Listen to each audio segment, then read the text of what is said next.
Hello everyone, let's try to solve this question together. So the radiology resident called about a deep umbilical venous catheter on an infant. Based on the measurement, the NICU team pulled the UVC by 1.6 centimeter.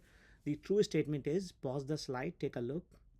So basically this is what they're referring, and you guys can see that this catheter looks deep. So let's start one by one. So measurement on an X-ray are very accurate. So this is debatable, so let's leave that for now. Ultrasound is better. We all know that the technology is coming up and many centers are doing ultrasound to look at the position, so we'll talk about it. The C is that leave the UVC because it will move as the infant grow. No, that's a misconcept, because leaving this catheter here could be really detrimental. This can cause cardiac tamponade or arrhythmia, so that C is definitely wrong. What about D? UVC migration is an accepted, it migrates, but it's not an accepted condition, so that is out too.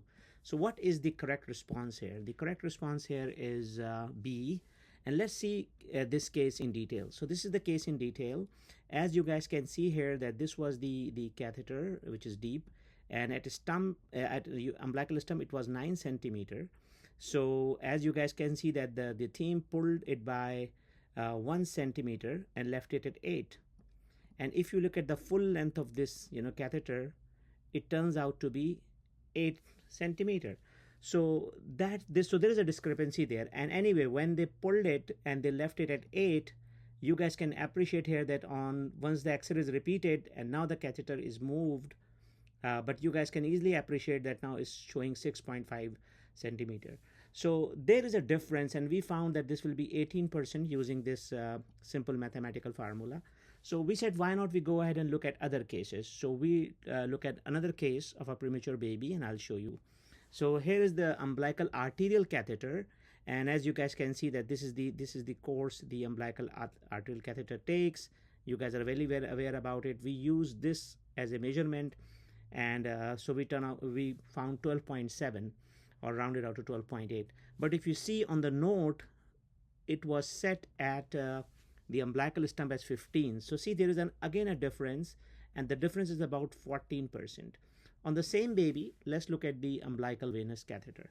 So see, umbilical venous catheter is usually very easy to measure, and we are using here from here to here because arterial catheter is also inserted. We are assuming that this is the umbilical stump.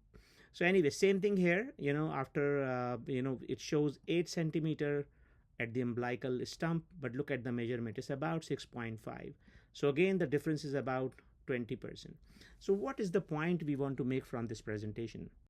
The point is that umbilical lines on the X-ray are usually measured lower than the sutured measured lines on the umbilical stump. So for example, if you have a UVC inserted and is showing 10, and the X-ray showed that it's in the right atrium, please pull it. Please correlate with the clinical finding and don't pull exact measurement.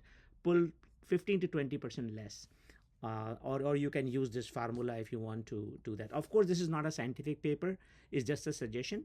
Do apply you on your practice and see if this makes sense. For references, this is the article. It's a Brazilian study, and they showed a low sensitivity and specificity of X-rays in umbilical venous catheter. And you guys can see this is way halfway. So it's not really a good technique. So what is the solution? And you guys are well aware now, like I said earlier, that ultrasound is much better than X-ray. Although in this study they find both compatible, but I think if we have the facility of ultrasound, we should be doing ultrasound that shows exact measurement. And not only that, it gives a dynamic information about the catheter going through the atrium, or is in the IVC, or is in the liver. I hope this makes sense. You guys have a wonderful day. Please do comment, and I hope you enjoyed this presentation. Bye.